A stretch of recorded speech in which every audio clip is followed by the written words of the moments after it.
Isso aqui vocês não vão acreditar. E vou testar na prática com vocês um descascador de batata. Tirei da caixa para vocês verem. Ele vem com esses dois ganchinhos, um em cima e um embaixo para segurar. Ó, para ficar bem presa.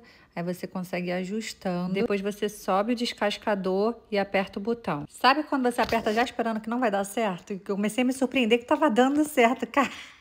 E é uma coisa que eu tenho preguiça de fazer, descascar batata, maçã. Inclusive, vou testar com a maçã agora também pra ver. Como essa maçã tava um pouco madura demais, ela tava um pouquinho mole. Aí chegou uma hora ó, que começou a travar. Soltou embaixo também. Eu acho que entupiu a lâmina. Aí eu tirei. Consegui lavar com água essa lâmina, depois coloquei de novo. E fui testar com uma nova maçã, só com uma maçã mais durinha. E aí ela tava mais durinha e deu tudo certo. Eu adorei, gente. Agora é só cortar a tampinha ali. Pra mim tá ótimo, super prático, do jeito que eu gosto das coisas. Aqui nos Estados Unidos eu achei por $19 na Amazon. E achei também para vocês do Brasil um link na Shopee, eu vou deixar lá nos stories para vocês para facilitar.